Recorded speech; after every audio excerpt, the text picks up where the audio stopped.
This episode is brought to you by the Fish Sauce RPG. Unleash the power of precision. Our RPG, rod positioning gadget, is the ultimate tool for adjusting Scotty or Folby rod holders. No more struggles or worn-out tools, just smooth, easy adjustments. Elevate your fishing game and shop the RPG now. www.fishsauce.com. And now we got a huge shout out to our next sponsor, Coldwater Strong. Coldwater Strong makes high-quality gear for boat and bank anglers alike, from flasher bumpers and bank fishing leader kits to kill bags and bleed bags. Coldwater Strong has the gear to make you the hot rod in the boat or on the bank. Get your Coldwater Strong products at local fishing retailers like Bob's Sporting Goods in Longview, Anglers Unlimited, previously Angler West in Woodland, and Fisherman Marine and Outdoor. Go visit their website at www.coldwaterstrong.com. We're ready. I think we are. We're here. All right, guys. Clayton Dietz here with the Wet Net Weekend Report podcast. I got Ken Vilante here with me today. How you doing, Ken? Nearly perfect, my friend. Nearly perfect. Yeah, thanks for coming on, man. First things first, let's introduce you, kind of introduce who you are, what you do, and we'll just kind of keep rolling from there, man. Well, shoot. I'm going to make it short and sweet, but Ken Vilante with Coldwater Strong, and basically we're just a manufacturer here in the Pacific Northwest in the fishing industry. And as you can see, we make bumpers, we make all sorts of products for bank fishermen and for the boat fishermen themselves too. So yeah, you know, Clayton, it's fun. It's a fun industry to get into, and it's hard work, and it's a lot of competition out there, but what can you ask more for? Yeah. I mean, you're fishing and hunting and enjoying the outdoors. Yeah, absolutely. When did you start Coldwater Strong? You know, I started this about eight and a half years ago, and I saw a void in the market when the 360s really started hitting down here, and I started making a lot for myself and other people, and then all of a sudden somebody says, dude, you should fucking sell these. Yeah. And I said, why not? Yeah. So that's how it started. Cool. So we'll get into that more a little bit here later in the show. For now, we have to, we got a couple giveaways that we're finally going to announce. We announced one of them, episode 1 of the podcast, and that was we're going to give away 5 of the Fish Sauce RPGs. Adam's new wrenches. I don't know if you've seen those. Oh, yeah. Yeah, they're pretty darn cool. So right now, I've selected one person that is going to win one. That is Mike Hewalt, or Hewalt. I'm not sure how you pronounce that, but Mike, you commented on our very first post on Facebook, and we appreciate that, and your following. So Mike, you're the first winner. Awesome. You get a hold of Adam. You can get him on Facebook, Adam, or Fish Sauce or whatever. Let him know that Clayton says you're the first winner, so we're going to get you one of those. Awesome. And the second one is on our YouTube channel, episode 2, commented and told us what his favorite flasher for spring Chinook was. Oh, what was that? And I got to go back and look here. I didn't have that pulled up. I'm just throwing a question here. I know, I wasn't ready. We'll figure that out later. Anyways, he commented and he told us Elevated Angling 1973. I think Adam said that was Randy Poindexter maybe. Anyways, Elevated Angling 1973. You're the winner of that fishing leaderboard. So go ahead and get a hold of me, Clayton Dietz, on Messenger. Get a hold of Adam. One of the two of us will get you lined out with that leaderboard. Throughout the course of this episode, we're going to have a couple cool giveaways that Ken has graciously put together for you. Do you want to get one of those going right now? Oh yeah, let's give away one right now. Cool. We'll start now with a set of finesse bumper leaders and 24 inches. So what do you want? So 24 inches. So basically, that's our first giveaway. Yeah, I think just to be fair, I think for this first giveaway, you should go to Ken's page, like and follow his page. Absolutely. Comment on this episode on Facebook and just say Coldwater Strong is the shit. How about that? Something like that. That's how you win this first episode. Like and follow Ken's page. comment on this post on Facebook. Correct. Coldwater Strong is the shit, and that'll get you 4 of these 24-inch finesse bumpers. And these are the new versions too, because these don't have the ball bearings in front, so you're just plugging into the existing hardware that they give you. So explain a little bit as to why you went away from those ball bearings. Well, the thing is that we're always trying to lighten up the 360s. We're always concerned behind it, but what can we do to be concerned in front of it? Having a lot of terminal tackle in front of it, that kicker plate basically allows you so much rotation. So lightening up everything is going to be good. So, where this came from was from Shane Magnuson. Oh, really? Yeah. And he didn't want any hardware in front. And so basically I owe a lot for him for designing this whole thing right here. Yeah, super cool. So explain a little bit. So that side without the ball bearing, do you do that on the mainline side or on the flasher side? That's on the flasher side, because you're going to get terminal tackle with every flasher out there. So you just plug in the size 5 heavy duty do a snap right into it, and then you get my speed swivel on the other side, and it's pretty simple. Gotcha. Simple. Okay, so next in line here, this is a new thing that I'm going to start doing every episode. I'm going to start it right now while it's kind of halfway irrelevant, just to get in the swing of it, so that way when this information is relevant, we've already got this implemented. So first things first, we're going to do is talk about the dam counts a little bit. Right now, we've got crazy numbers going over the dams. Unbelievable. To date, to date is the 6th of March. We've seen 2 adult Chinook salmon over Bonneville Dam. So that's pretty darn cool. And that's over a course of the last month. Though. Yeah. Yes. It's a bloodbath. Yeah, it's crazy. We've seen one Chinook Jack, also. Those numbers are going to keep growing, obviously. We've seen 1 adult Chinook over Willamette Falls. Wow. Yeah. So hoping those numbers will start jumping here pretty quick. But I think a lot of that's gonna start jumping with these river conditions getting better too. Correct. I mean, with the smelt runs out there, and there's fish in the lower Columbia. Yeah. Oh, yeah. They're coming in. Yeah. But boy, we have the smelt runs in there. So, my experience too, even when the dam count numbers are low, but boy, I'll tell you what, this lower Columbia might have fish in there too. Yeah, it might. I've heard of a small handful, and when I say a small handful, I mean 3, maybe 4. Yeah. So far that have been caught in lower river tributaries too. Correct. So they're in there. It's just a matter of finding one, and eventually they'll start working their way up. And when I was at the Sportsman show, everybody, when we're all setting up, we're all talking about, oh, there was a spring Chinook caught. And there was a handful that people weren't talking about. But when they were setting up, they go, yeah, they caught one today. Yeah. And stuff. So, they're in there. Super cool. So another thing that I want to start talking about every week is some river conditions. So first river that we're going to talk about is the Willamette River, which personally, it drives me crazy that they don't have a turbidity gauge for the channel separately. I get it's all kind of part of the same system, but kind of take this with a grain of salt. I always figured that whatever you see for the Willamette River turbidity gauge, it'll probably take a day or 2 longer for the channel to clear up than it will the main stem on the Willamette. So right now, as it sits, the Willamette River at the Morrison Bridge is sitting at about a 16 on the turbidity gauge. I've fished as high as 18 and had success. I know some people say don't fish any higher than 12. I know some guys really picky. What do you think in terms of that? Do you do much on the channel? Yes, I do. I fish the channel. That's where I normally hit. I'll hit Cathlamet, then I'll come up to the channel. But the thing about it is it's tough a little bit. Yeah. It's tougher. I mean, you'll spend some hours out there, but you can't catch fish on the couch. Yeah, absolutely. Do you have kind of a number that you look at and you say, I ain't even going to try? I don't really, I'll be honest, I don't really pay attention to that.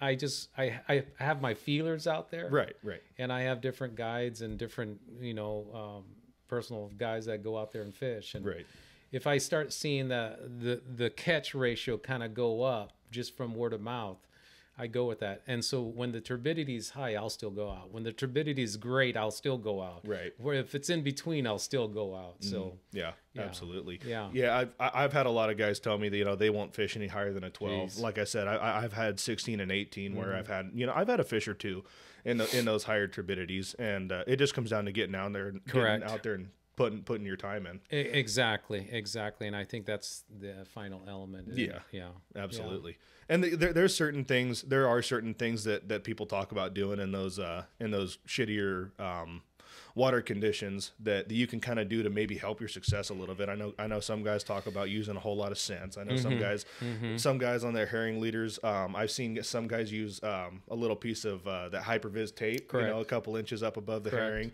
I've seen some guys use smile blades, just anything to get a little bit more attraction. No, that's with trolling. So what I like to do, Clayton, is I like rattle. Mm-hmm. Oh yeah. So I like to go on the hook. If the turbidity is high, I'd rather be sitting in one place on an alley, and hopefully those fish will inch right up there and hear that rattling, hear the scent, and then bam, you're on. Yeah, absolutely. So that's what I like to do. Absolutely, yeah.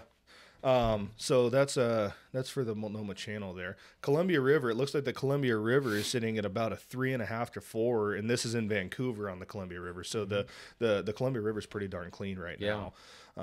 So my plan for this weekend, I'm probably going to hit the channel if I can, run upriver a little further, maybe the Caterpillar Island area, maybe Santosh. And we'll have to take a look at the turbidity once it gets a little bit closer and decide then if I want to sit on the hook or troll. Yeah. And ultimately I'll make that decision first thing in the morning when I get out there and see what the water is and see how much crap is coming down the river too. Yeah, absolutely. Help you make that right decision. Yep, absolutely. So burn gas. Yeah, that's right. So you did what, two of the sportsman shows recently? Yes, I did. I did the Puyallup show, and I also did the Portland show. Unfortunately, I didn't make it down. I'm sorry, guys, for not making it down to the for the saltwater show, but next year we'll hit it next year. Yeah, and stuff. But man, the shows were phenomenal. One thing, Clayton, that I really am interested in is that when I'm up there in Puyallup, more of the Puget Sound guys are adopting how we fish down here. I mean, they're total freaking full downrigger guys. Yeah. And when I say cannonball, they think I'm talking about their cannonball and their downriggers. Yeah, not a 12-ounce cannonball. Yes, exactly. So it's really interesting when I go up there and I talk to a lot of the fishermen, and I have all the Columbia River setups in my booth, and they look at it and they're just like, well, I'm fishing 30 feet. I say, well, we can achieve that with a cannonball. Yeah, right. But it's really interesting. Then the Portland show, the Portland show, it's always fun. It's a big old party. It's a big old party. You see a lot of the local guys here. And so, yeah, it was really good. Yeah, that's awesome. Yeah. What were some of the cool, did you see anything that stood out to you product wise, kind of something new in the Portland area, Puyallup area? I think in the Puyallup area, it's really interesting because everything is still geared towards downriggers. Yeah. For their blackmouth fisheries and stuff. Yes, exactly. But those guys are a bunch of spoon fishermen. Yeah. But like what we were talking about earlier, I've caught a couple handfuls of fish on spoons down here behind a 360, and that's one thing that I'm exploring more and more, because that type of fisheries up there into Canada, into Alaska, is a regular thing to do. But if it works up there, why in the hell isn't it working down here? It's just because people don't use it. Guys aren't doing it. Yeah. They're not doing it. Yeah, absolutely. Yeah, and I feel like that's kind of a big thing with these 360 flashers now, is every year you hear of guys using these 360s in colder and colder water. Exactly. I remember right when the fad first came out, guys would tell you, I won't run 360s and spinners until the water hits 56 something degrees. Exactly. And now you see guys will probably be out there trolling with some 360s this weekend. I will. If the weather permits. I mean, it's the same as a damn triangle. Right. We're doing the same thing. So, but that myth of saying, hey, it has to be above 50 degrees and they'll start reacting. I've even heard saying these spring Chinook are so lethargic you have to hit them with lead over the head just for them to bite. And I'll tell you, all the spring Chinook I've raised in fisheries, they're not lethargic. Yeah, yeah. Well, you know, I've also heard the same argument. You know, you said that people will say you got to drop a lead on them almost to get them to bite, but I've also heard, you know, the same guys sit there and make an argument that springers are biters. You know, Exactly. You have some guys that'll sit there and talk about their bait and how it has to be perfect. I'm kind of picky when it comes to my herring fishing. Yeah.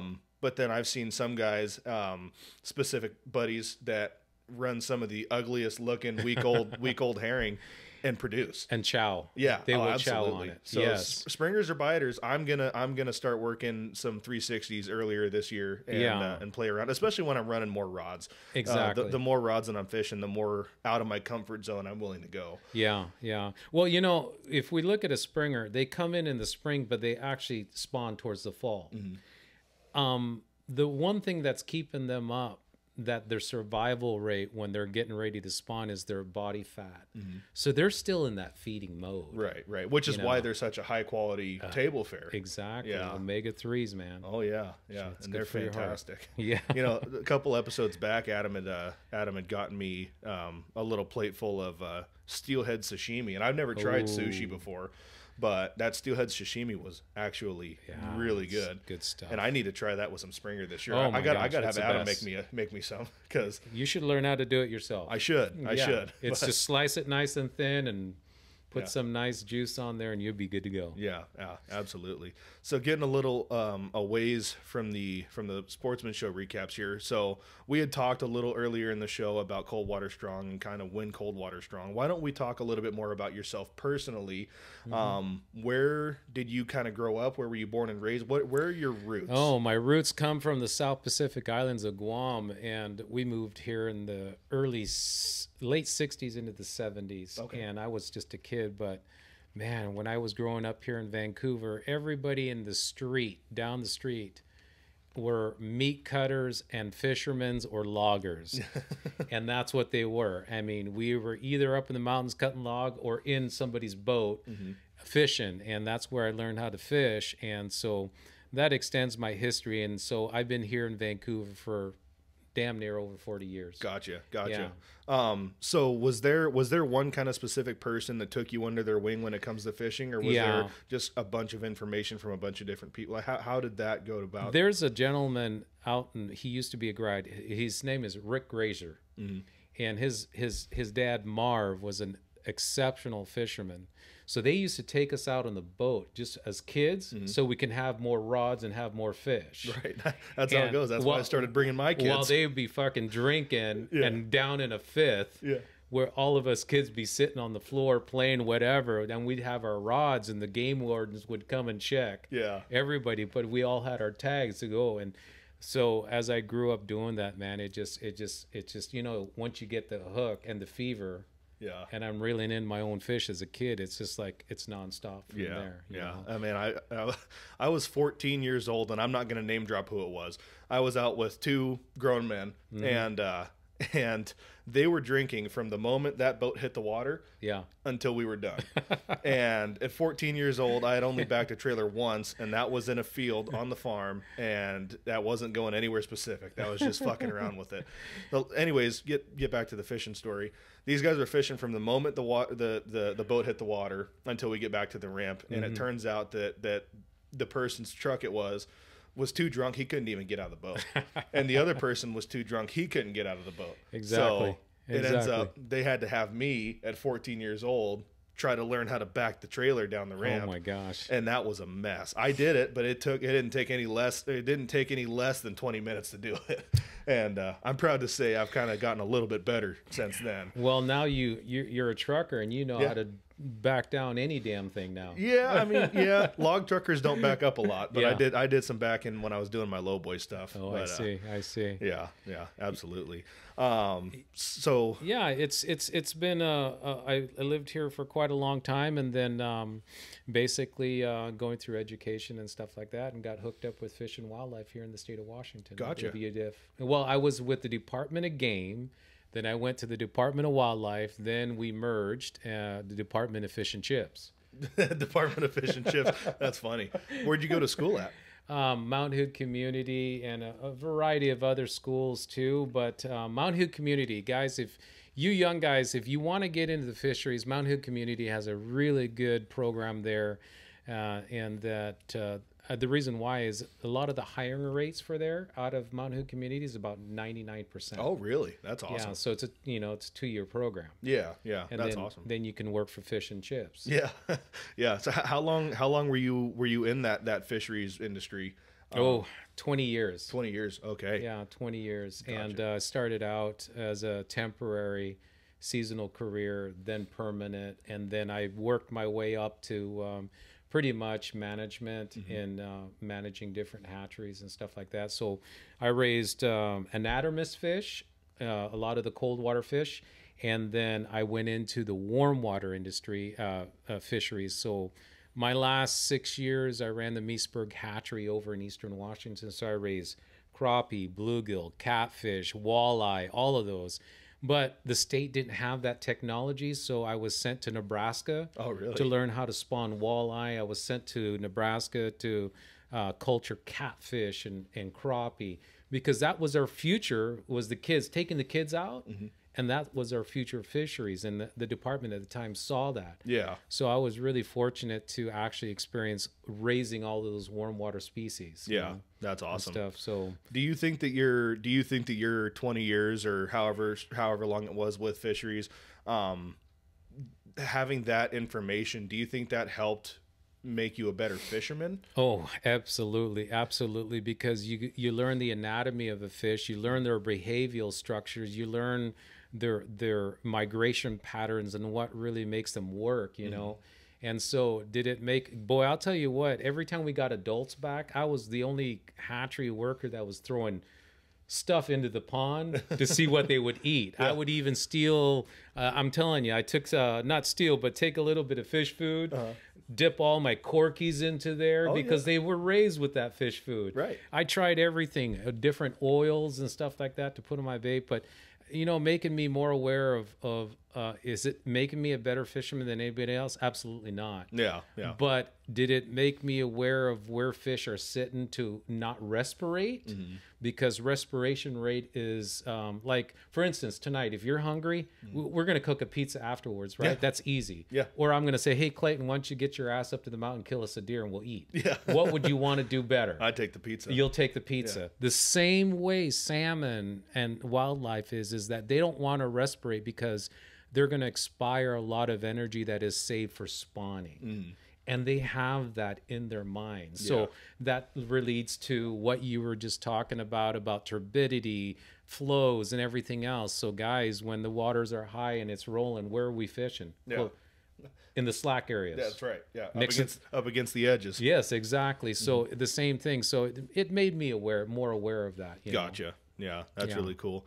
What made you kind of get out of the fisheries? Was it just kind of Coldwater Strong taking off, or I'm an entrepreneur ever since I was born, it seems like, and I had other businesses while I was working for Fish and Wildlife, and then finally one day I just came home and I just said, you know what?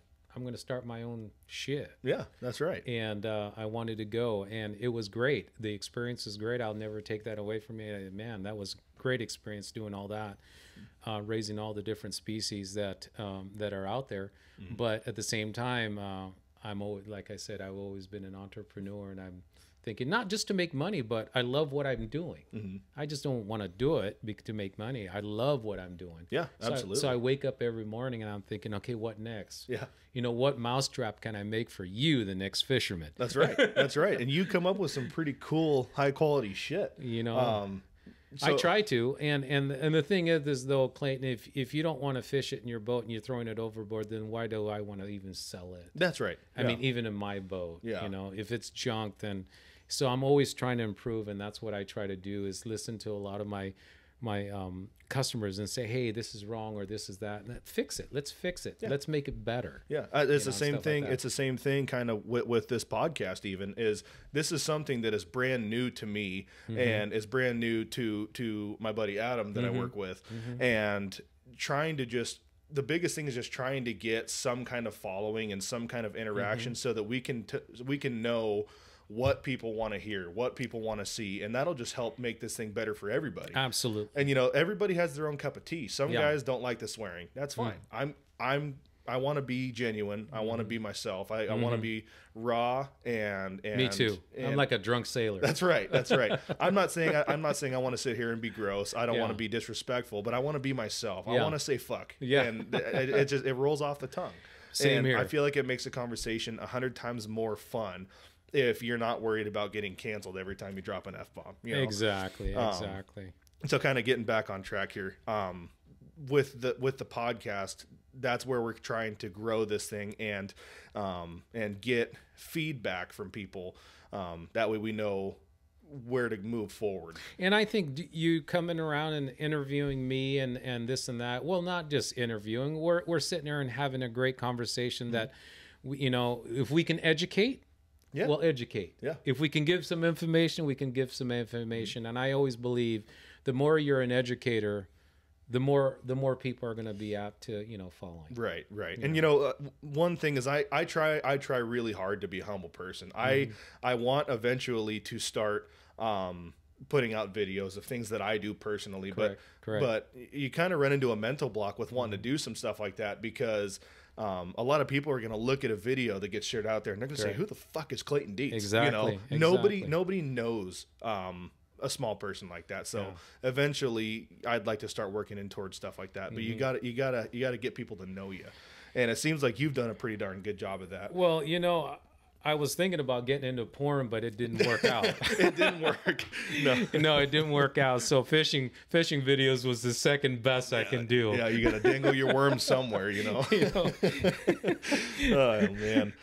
So you talked a little bit about educating. Why don't we take a minute to educate? We're right on the cusp of our spring Chinook salmon seasons. I brought my rod and reel setup in. You brought your rod and reel setup down from the rafter there. Why don't we go over a couple differences in what we're going to run for this early part of the season? We're going to go with yours first. Yeah, and we can take these microphones too. And I can move it right over here. Okay, perfect. Let me just get up real quick, and I'll move it. I'll get out of the camera real quick. All right. Grab that, Clayton. Yep. I got this guy. And we got this guy. All right, so I'm going to have you kind of hold that end, and we'll start on the business end here. So what I have to start here is I have a 9'3" heavy action Okuma Guide Select Classic, and I am a sucker for these Guide Select Classics. I started fishing them a couple years ago, and I've really kind of fallen in love with them. So I think I'm up to I want to say 13 or 14 of these guys now. And paired with that, I have a Okuma Coldwater low profile SS. I started fishing the SS's last year or the year prior, and I really kind of fell in love. I don't fish the saltwater a whole crazy amount, mostly because I only have an 18-foot boat. But I feel like personally the SS's are just more smooth, and I really like the gearing that's in them, and I just feel like it's just a step up, and I feel like it's worth the money. Anyways, getting over the reel there, I have here is a 50-pound. Oh man, I want to say this is a Suffix braid, 8-strand. I run 50-pound. A lot of guys say 65. I am a big believer. I try to go as light as I can for everything. As light as I can get away with and still have good success. Man, I'm the total opposite. Are you? Yeah. Yes, I'm the total opposite. Yeah. So I go with the 50-pound, and you see, and that's what makes all this fishing really interesting, because we run different gear and we have different successes on them. Right. Well, that's stuff like that. The whole running the lighter gear thing. That's part of why I was so excited when you started making these finesse bumpers. Yeah. Is because you get these big 200-pound. Yeah. What are you, 200-pound? Those are 200 pounds. Yeah. So you use a 200-pound tuna cord. That's going to be a little bit more drag. And in a fishery like Drano, or even that stupid little toilet bowl thing they started doing at the Wind River last year. Exactly. I feel like the amount of drag that you have have can make kind of a difference. It does.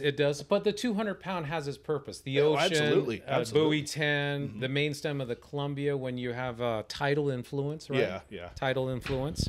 So yeah, so it's really good. But what else you got here, Clayton? Yeah, so here I have, from my main line, I have a bead, and then I go to, right there is a short bus line lock. I'm not affiliated with Short Bus, although I would like to be. JT, hear me out. Anyways, Short Bus line lock there to a 6 bead chain swivel. Off of my line lock slider there, I have about a 8 to 10 pound dropper with 8 pound test. I like to use really light line for my dropper. That way, if it snags the bottom or whatever, I'm only losing my lead. I'm not going to lose my $12 flasher or anything like that, which is a big place where those bumpers come into play too. Correct. Anyways, so from my bumper, go to my 6 bead swivel to a duo snap into my 18-inch finesse bumper leader. Yep, my finesse bumper leader to my Short Bus triangle flasher. I don't remember exactly what this one is named, but it's got the chartreuse and the green. That's a good pattern. It is. And then chrome on the backside, or chrome, whatever that pattern is called. Yeah, that prism color. Yeah. So I'm going to get this rod here kind of out of the way. And while you're going through your setup, I'm going to tie a leader to throw on this rod. Absolutely. We'll just sit this right here in the front. Yep. We'll just leave that right there. Yeah. So the difference here, and Clayton, over the years, I kind of figured out that these Chinooks don't give a shit about this line. Right. And when it comes down to the leader side of it, like what you're doing there for your hooks, I think that's the critical part of the diameter of the leader. Right. And so I tend to go a little bit lighter, but when I get my setup, and excuse me just 1 second. Yeah, while he's grabbing that, I'm gonna tell you. So I was on my way over here, and I was like, oh fuck, I'm gonna grab a rod and reel setup to try to show these guys, because I'm sure Ken does something different. We can take away some kind of information from both of us. I'm gonna grab my rod and reel setup, and we'll kind of see where we're different. I grabbed the only rod in my garage that didn't have a leader tied up. So Ken was gracious enough to loan me a couple hooks and some line, and I'm going to tie one up here. So now it looks like he's about ready for you. Yeah. So, in the difference is on my main line, I run 80-pound braided. Oh, do you? Okay. Yeah. I don't want to lose my shit. Yeah. And the thing about it is that even with the 80-pound diameter, so I'm running a Cast King main line on here, braided. And I love their braided. It doesn't when you start spooling that stuff on, it gets all over your fingers and everything. Theirs don't do that. It's actually it's part of the color of the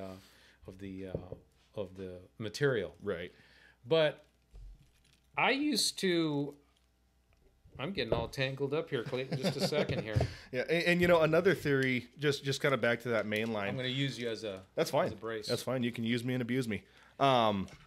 Another theory that I have in terms of my 50-pound main line is, I'm sure anybody that's ever fished Drano can tell you, there's a fucking snag right in the middle. Oh yeah. And you will hit it. It's not it's not a if you're going to hit it, it's a when you're going to hit it. And it's not always guaranteed that you're going to hit it where you want to in your gear, So if I get to a situation like that where I have to break everything off, correct, with a 50-pound, it's going to be a lot easier than with an 80-pound. And when you've got, when you've got, 100 boats trolling around in there with you, the sooner you can get that shit broken off, the better. I just put it in neutral and just tell everybody, hey, how's it going, man? Yeah. I'm kind of messed up right here, so you're gonna have to go around me. That's right. So on my main line, I always tie a duo snap on there, and I of course, you like a slider, I like mine fixed. Okay. I don't. I got away from fishing a slider because, when the fish is taking down the rod, there's a lot of action on the rod. Me, I have this Ken's theory is that I want that damn fucking fish to tug around my 16-ounce weight. Right. I want him to bury it in his jaw. I want him to carry that thing around. But before we even had line sliders back in the day, and this is, you know, aging how far back I am, is that all we had was triple swivels. Right. That's all we had. And then Oregon Tackle came out with their line sliders, you know, for lead sliders, but it didn't do anything as far as working to decrease line twist. Right. Right. And then I started taking Oregon Tackles and taking a blade, hacksaw blade, and I would cut it. Oh, really? Yeah, and then it would fall right into there. And I even called them and said, you need to start putting a slot in there, and you would have it would eliminate all the twist. Yeah, yeah. But I guess they didn't do you notice with our fisheries that we have to run more barbless hooks, do you notice any more lost fish due to not having a slider on? Like, you feel like the weight I think my landing ratios went up. Oh, really? Yeah. Gotcha. My landing ratio, and man, I'll tell you what, there's many times I would take a picture of it or even show everybody in the boat how much these hooks are just buried through, coming through their jaw, out their eye and everything else. But the rod is going to play the weight, the fish, and the flasher all together. But the thing about it is, right at the initial takedown, when they grab it, I want them to also, when they turn and they decide, oh, something's in my mouth, and they turn and they want to go downstream or even kitty corner, I want them dragging this goddamn weight. Yeah. All the way through there. And so as far as landing ratios, that's an if, you know. Landing ratios are landing ratios. But when a hookup, my hookup ratios have gone up. I used to use sliders. And the other thing why I went away from sliders is because my mainline, I don't like mainline chafing. Right. I hate mainline chafing. I hate stripping 5 to 8 feet of this every time. Yeah. I'm thinking, gosh, you know, is this going to break today? Yeah. And then I'd strip it off and take more line off there. So I don't have that. I just have a bead on there. And then I go to my 24-inch, actually 18-inch. I love running 18-inch. This is total 21 inches with the terminal tackle. And I love Pro Trolls. Yeah. I love Pro Trolls. I mean, I run both. I'm not partial. You know, I like short bus and I like Pro Trolls, but I run a lot of Pro Trolls. And so right off the bat, you know, for spring Chinook, I'm going to be cooning it. Yeah. With spinners right off the bat. Speaking of Pro Trolls, do you want to get into our second giveaway you got sitting over there? Let's do it. So our second giveaway, should we give it one each or both of them? Let's give them both. Let's give them both. Yeah. So the next winner, you need to subscribe, like, and share, whatever we have to do. Yeah. But I'm giving away 2 Pro Trolls, and basically these are the 11-954s, and they come with a flasher release already installed in it, and it also comes with a 24-inch bumper leader. That's slick. Yeah. So the whole kit is there. So the next winner, 2 of them there. What's the price tag on one of those if you were to buy one off your website? $50. $50. Okay, so that's $100. That's $100 value right there. Yeah. And that's so killer. so that's the next giveaway right there. So so there you go. Perfect. Another one. Oh. So anyways, down. Let's get to the business end of your setup there. Oh yeah. So I always run it. You know, I'm always selling my own shit. So anyways, I got a flasher release right here, and I always run a flasher release. Some people don't like using them. I've just grown to like them, and I'd rather fight the fish than the flasher along with a fixed system.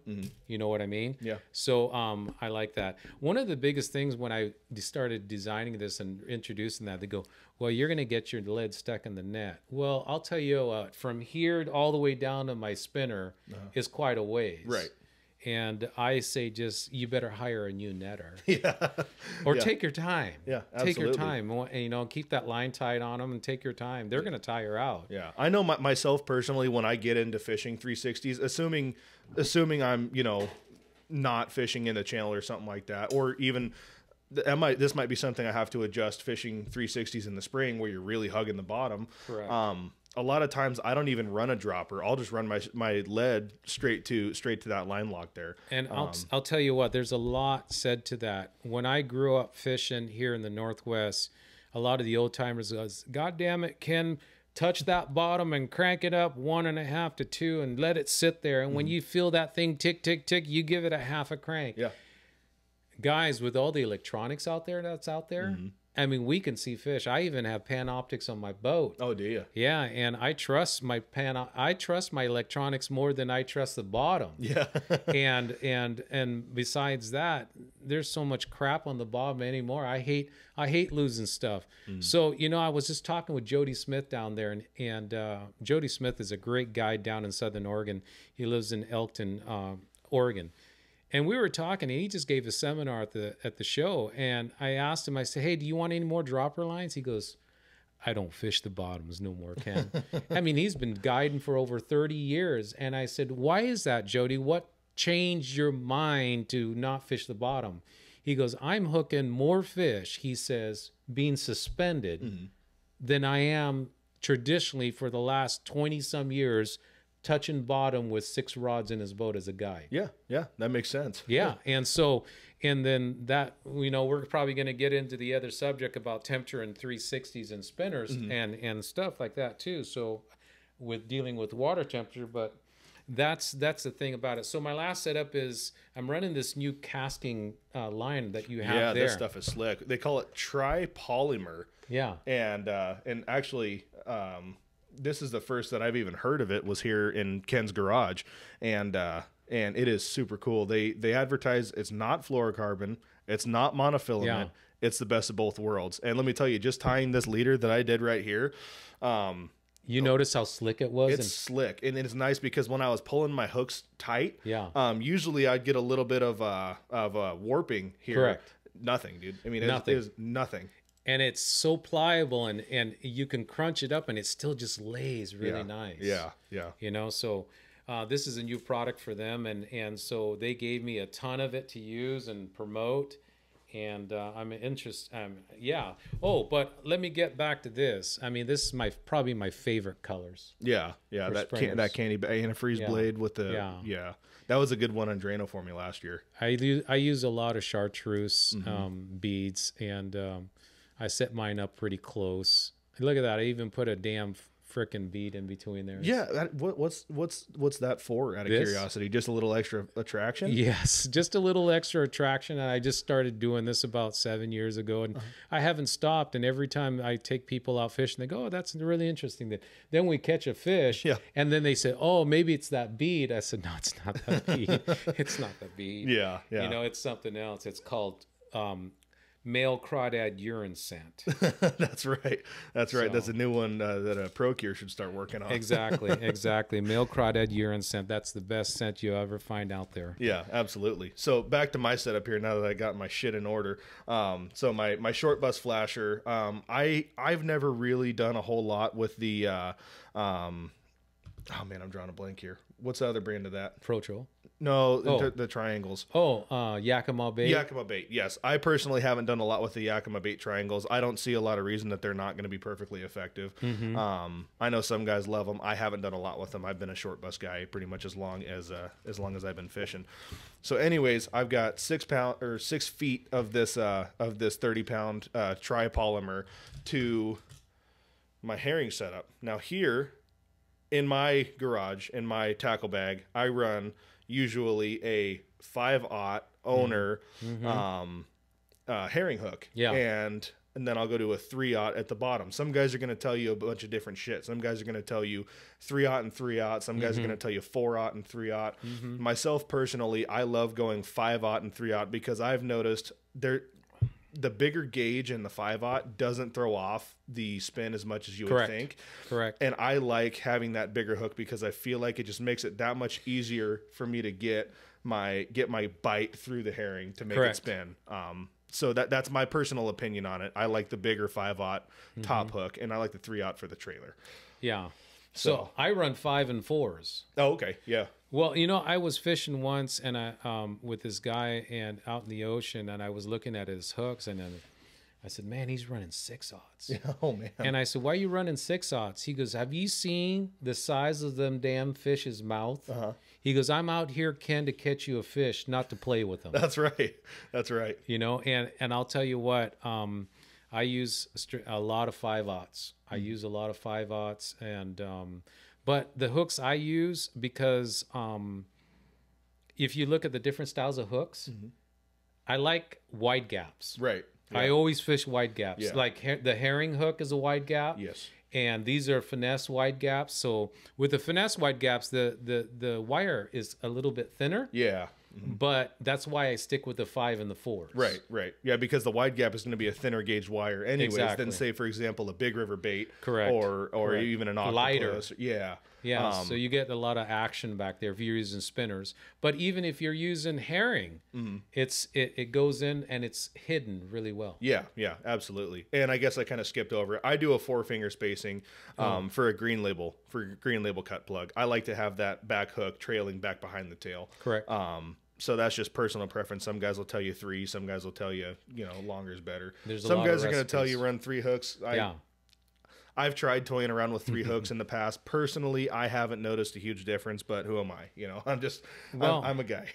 Well, the thing about it is if they're going to take it, they're going to take it. Right. Yep. And that's the bottom line. And if you're feeding it to them, I think the biggest thing with herring is that you see it out there where you see the boat next to you put herring down, and when they get a fish on, they are so quick to pull that out of the damn rod holder and let them eat it. Yeah, and I'm thinking, whoa, dude, chill a little bit there. Kind of a funny story. So I was fishing the Scappoose Spring Chinook Derby last year, and we were lucky enough to get into a fish. And I had my buddy's cousin was one of our teammates, and he's a super awesome dude.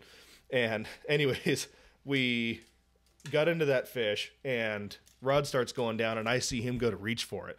And I'm sitting at my motor. I looked over. I don't touch that fucking rod. Yeah, exactly. And that was kind of the going joke at the end of the day. To this day, I'll go and shoot guns with him or something like that. And he's just like, "Don't touch that fucking rod." But it's just kind of goes to show like how important just letting them eat it. I mean, correct. I was at Drano last year, and there was a guy doing the 360s and spinners, or 360s and coon shrimp and spinners, and I shit you not, he drug a fish from the turn there by the boundary to about halfway through the lake. Jeez. Because he had been bit and fucked off probably 6 fish. And so he's like, I'm not doing that this time. Yeah. He drug it. And you ever do that when you get a fish on, you'll sit in there and go, he's on, and you just start throttling just a little bit. Yeah. I throttle too. Sometimes I'll sit there just for the fun of it. We need just one more fish. We get a hit, and I'll just keep on trucking. And it's amazing how messed up those fish are at with the hooks in them. Oh yeah. It's kind of just messed up. Anybody that's watching on YouTube, our intro video that my lady graciously put together, she took one of the videos. We were actually fishing. It was myself and her and both of our kids last year out of Woodland or something like that, and rod starts going off, and we had 3 other rods fishing, and so we're reeling in the other 3 rods while that fish is still biting, and I'm sitting there, pulled out my phone and record it with a rod in my hand, and that fish is still biting it. And towards the end of the video, I'm like, "Hey, are you gonna grab that rod? Because I got something going on here." But I mean, that fish was probably biting for a good 20, 25, 30 seconds before anybody grabbed the rod. Yeah. So yeah, you'll see that. You probably video. did the great thing because it just messed itself up. Oh yeah, that fish wasn't going anywhere. Yeah, but it was pinned. Yeah. But you guys see that video in the intro that she put together there. It's just I just wanted to show Clayton a little bit of the color variations that I'm tying up for. I'm going to go back a little bit when you asked me, is there something a little different with the Sportsman Show? Yeah, there's a lot of the same stuff you see in this and that, but I'm really impressed. A lot of these guys that are painting up spinners are being more innovative. There's some not so. Look at the colors in this that I'm going to be putting down in there, and I don't like replaceable clevises. Yeah. These are too expensive to be replacing and losing out there. Right. So I use permanents, and I just tie up 2 or 3 at a time and do that. So those are the colors that I'm going to be running with finesse wide gaps on there. And Aaron with Chrome Junkies gave me this, and he has holes in his thing. And I asked him, Aaron, what the hell is that for? And he says it's lighter and it creates kind of an air bubble. Right. I said, well, I'm gonna have to see if you're lying to me or something. Yeah. But I tied them up, and I'm going. So I'm really impressed that a lot of the different spinner companies out there are coming up with innovative colors. Yeah, and stuff yeah. like I mean, for that. the longest time, it was Mexican hats, Broncos, stuff like that. You know, and now guys are really starting to branch out. I've really been impressed with high class tackle. Oh yeah. North Wild. I fell in love with North Wild last year. Jared's good. There's a lot of really cool spinner blades that are out there. Exactly. A lot of cool colors, and it's just cool designs, but the colors that actually matter. Right. Yeah. Absolutely. You know, the colors that actually matter. And that's what's really impressive this year. And so, anyways, but yeah. Do you have? So you don't really do much herring fishing, do you? Or do you? Dabble Yeah, I in do. It? Do you? Yeah. Do you have a favorite triangle flasher? Yeah, and it's called Chrome. That's right. I was hoping you were going to say that. And it's Chrome. Everything I run is Chrome. Either Chrome with prism color on it. But last year I did really well with Moon Jelly. I did really well with the pinks. But more or less mirror pink. Yeah, I love me a stuff. Sweet Abby. Yeah, the Sweet Abby's great. That's a great one. That's like the staple. Yeah, I named my dog after it. I named her Abby, but her AKC papers say Sweet Abby. Oh my gosh, that's neat. Yeah, my lady wanted to kick my ass for trying to pick out dog names, and I'm like, I'm gonna name her Abby. She's like, who the fuck is Abby? I'm like, well, look at the flasher. You know, Oh my trying to gosh. save my own ass, but. Yeah. So Chrome. I run a lot of Chromes, and the reason why I run a lot of Chrome is turbidity. When we talk about turbidity, I think Chrome is a great color that actually, and depending if it's overcast or partly cloudy, even though when it's even really sunny, I don't even. But you know the other color I'm really falling in love with flashers? What's that? Black. Really? Like the hallucinator? Yeah, like the hallucinator. I have a lot of blacks now. All blacks. Listen to that, Adam. Yeah. Ken Vilante loves the hallucinator. Just throwing that out there. Yeah, I love blacks, and I've been doing really well in the last 5 years with a lot of black spinners. You've seen that I have black spinners, and I have more actually, and that I'm going to be tying up, and I have a lot of custom blacks that are coming out. Yeah. So so I'm going to come out with my own line of blacks. Yeah. But I think it's a little bit too derogatory because I was just kidding around, and the people are going to ask me what are you going to name this and stuff like that, and you know, being South Pacific Islander, I just say what I have to fucking say, and anyways, it's kind of funny, but yeah, I'm going to be coming out with that pretty soon, you know, because I feel that blacks and purples are very underrated colors. Dark contrast. They're very underrated colors in the absolutely. spinner and as far as fishability. Yeah, even flashers. I know one of my top producing 360s in the fall last year was the chrome dipped short bus, but it had like, I think I got it at Finn's Tackle in Clatskanie. It was like kind of that angled, and then it was taped purple at the bottom, and that was one of my best producers, all the way from buoy 10 up to the mouth of the Klickitat. So I mean, those colors right there, I mean, if you look at the color spectrum and stuff like that, I think they're just a very viable color out there. Yeah. I think I was on Facebook the other day and I seen somebody posted in a kokanee forum,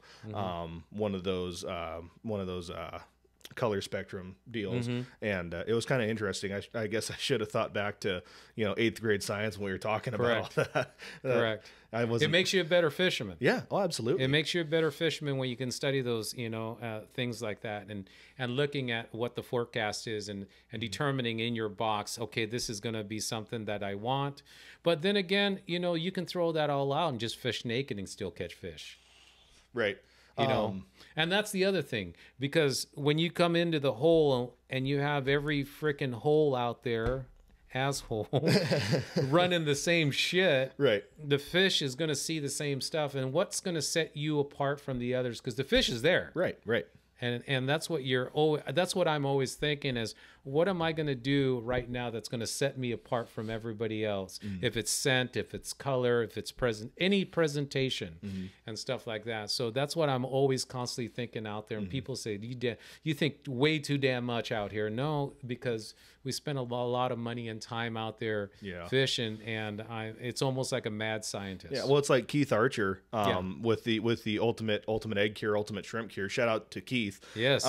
He one of his YouTube videos is strictly about competitive fisheries and being different. Correct. And adding sense to his coon Correct. shrimp, and I think that you can apply that anywhere. Correct. Colors of gear, colors of flashers, colors of spinners, scents, and everything. Just doing whatever you can to separate yourself from the pack is, I think, going to make a difference. Exactly. And but then again, it's really tough to do that when you see a boat next to you killing it on this flasher with that, and you're just like, hey, dude, do you have one of those in your box? Right. Well, then again, there were days, there was one day specifically, Buoy 10 last year, I was trolling right next to my buddy Brandon Powers, and he's running, he was running his gear, and I'm asking him because he's hammering fish. I'm like, dude, what are you doing? Like, what's working for you? And he held up a rod and he showed me, and I did the exact same thing, and I didn't get bit on that setup. So it was once I started working towards what I was comfortable with, I started getting bit too. Well, he was using female crawdad as urine scent. That's right. That Brandon. Yeah, he's a good dude. He's a fish. He can catch a fish in a bathtub. Yeah, that's right. So anyways. So we went through the favorite flasher. I'm not expecting any secrets here. As open as you're willing to be, herring brine. Do you do anything super crazy for a herring brine? With the herring brine, I normally just do the regular brine. It's either from Procure or Potskis.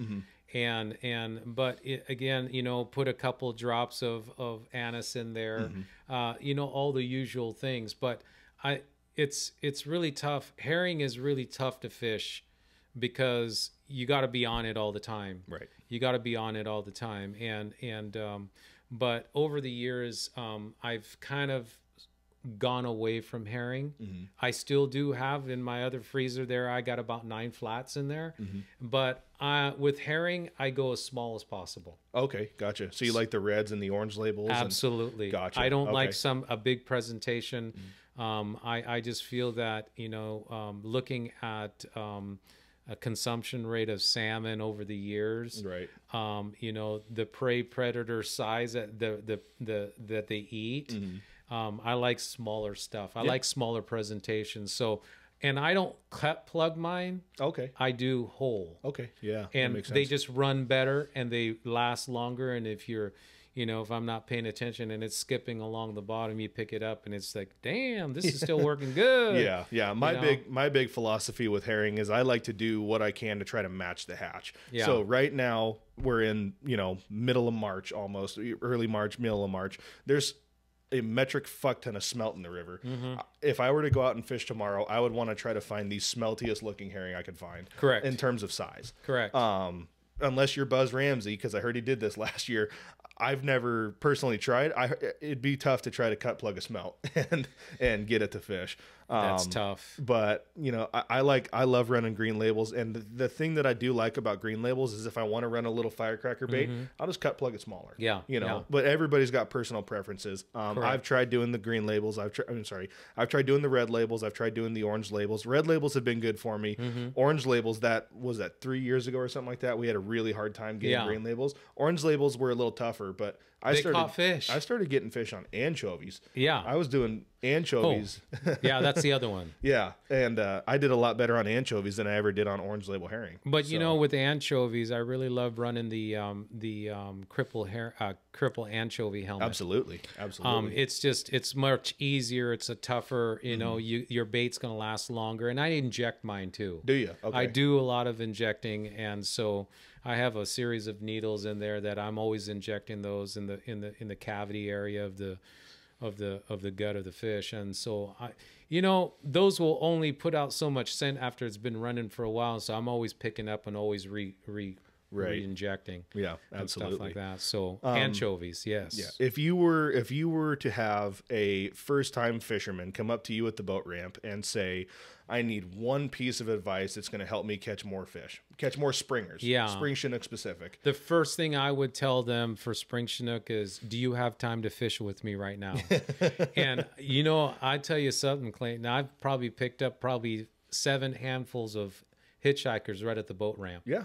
And they even went and parked their boat and they jumped in my boat. And I said, well, this is what I do because I like sharing information. Absolutely. And there's no secrets with me because I feel differently being from the fisheries background that we are all taxpayers and this fish belongs to everybody. Yeah. Yeah. And I believe that. And so the first thing I would do is that, their level of expertise is a big issue.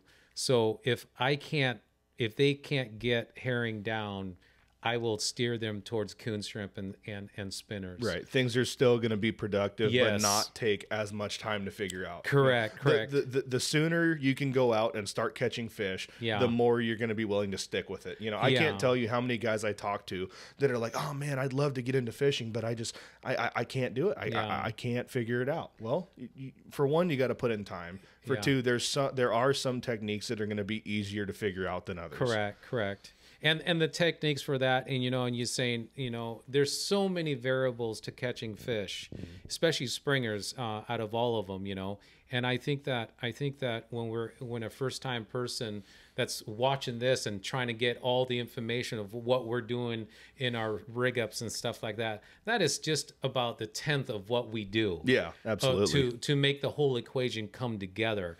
But the thing about it is, you just got to get out there with somebody experienced, find all the information you can, like these podcasts like this. Pay to go fishing with a guide. Yes. People bitch about guides. I will be the first to admit. I will too. Get a hold of Brandon Powers. Yeah. Get a hold of Bill Rivas. Get Top Guides Outdoors. get a hold of somebody that's going to put you on fish, and you're going to learn. Bill. You're going to learn. I love Bill. Yeah. So springer season predictions. You worked in fisheries. You kind of have a good idea of how to break down what's coming in. Did you see the forecast that they gave us? Yeah, I skimmed over it really quick, and I seen the upper forecast and I seen the lower forecast, and it always baffles me why, what are they doing successfully above the dam that we're doing wrong below the dam? Right. We don't have dams down here. Yeah. We have predators. Right. But the thing about it is we can get into a whole new podcast on rearing structures and survivability of spring Chinook. We should do that. Summer Chinook, fall Chinook, coho, steelhead, and we can get into that whole different discussion, but not tonight. But the predictions, I think, are average. We're not exceeding our 10-year average, Right. and we're not way below our, in the dumps. I think we're going to spend a lot more time out there like we did last year. And some people will be very successful in that, just like you and I, we know a lot of knowledge of where to go, what runs we're going to be hitting, what baits we're going to be doing, and this and that. For a lot of the newer guys out there that are wanting to learn this, like he said, hire a guide, go out there if you have a boat, and stop spending all your money in trash and do it right. I mean, there's so much information out there, but and so many people willing to share it. Yes, There's a lot of guys that are kind of secretive, and those guys just piss me off. Stay the fuck up. Anyways, there's so many people out there that are willing to share good raw information on how to get you to catch more fish. Correct. But I mean, think of it, right? Correct. This rod right here is about $150, 160, something like that. Yeah. The reel itself is $180. Yeah. For less than the price of a rod and reel combo, you can jump in the boat with somebody and learn how to effectively target these fish. Correct. So and that leads us to our next giveaway.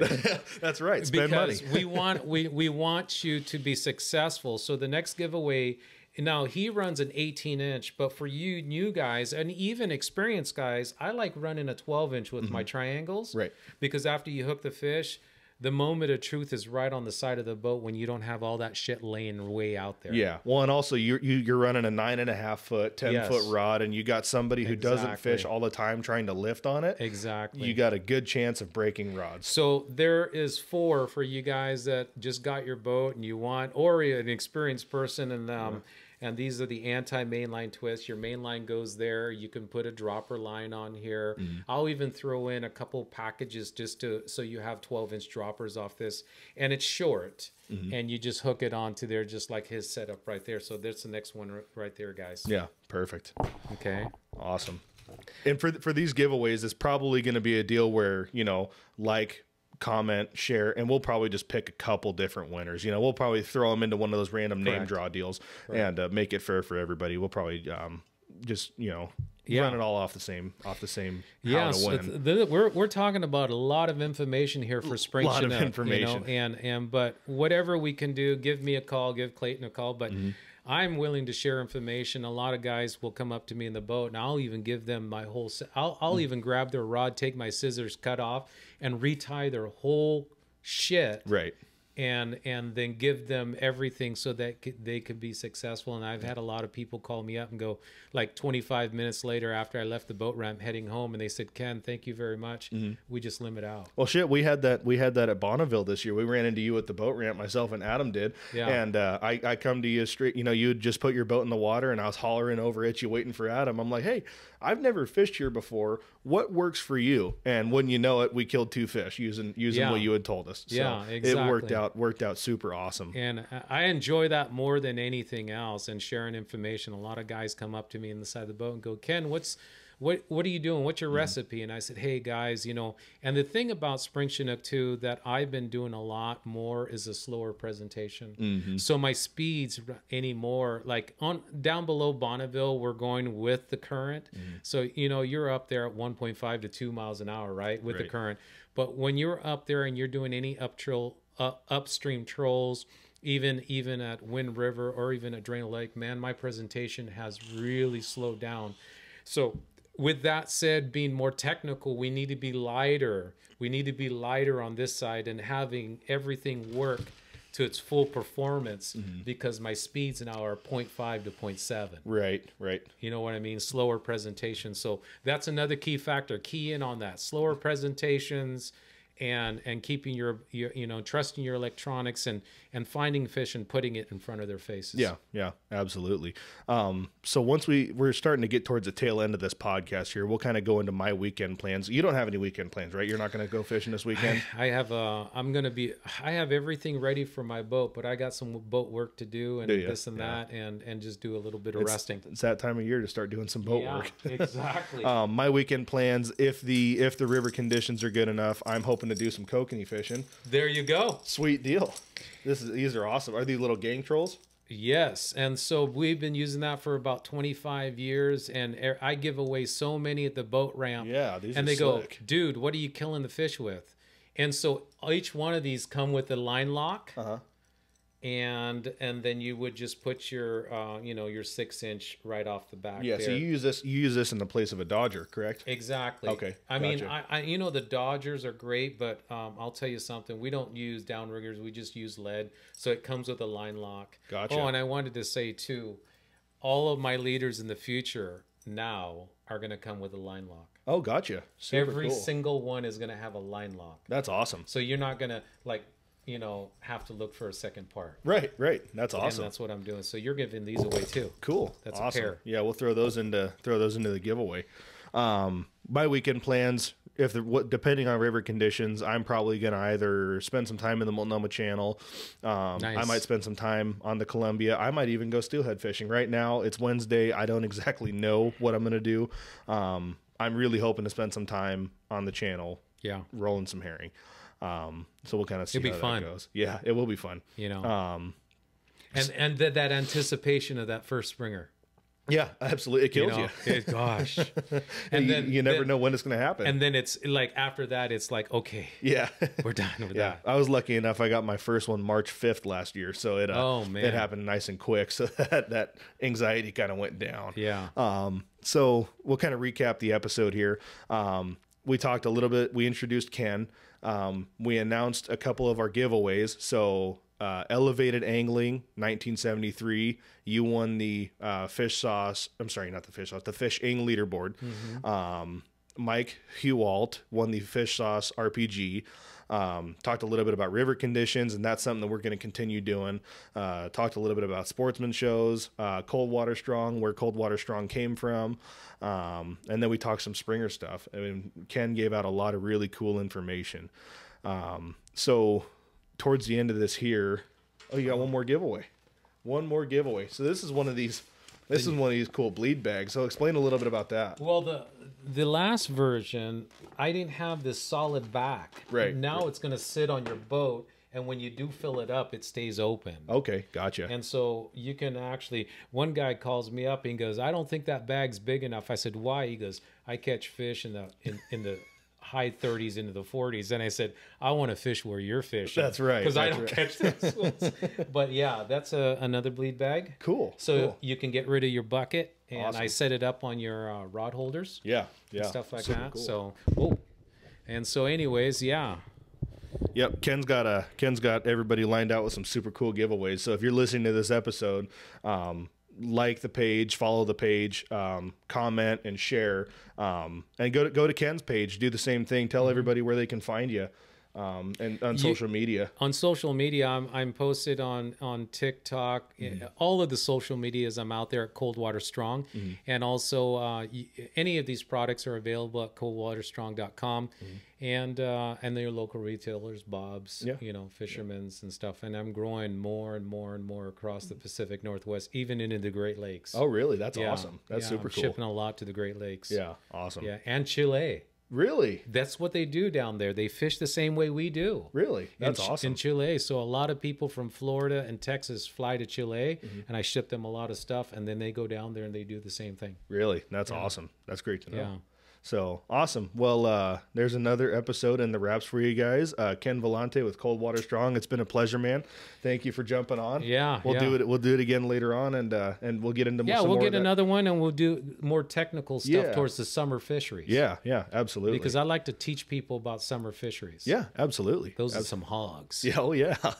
So, alrighty, you guys have yourselves a great weekend. Tight lines, and we'll see you next time. Thank you. Thank you.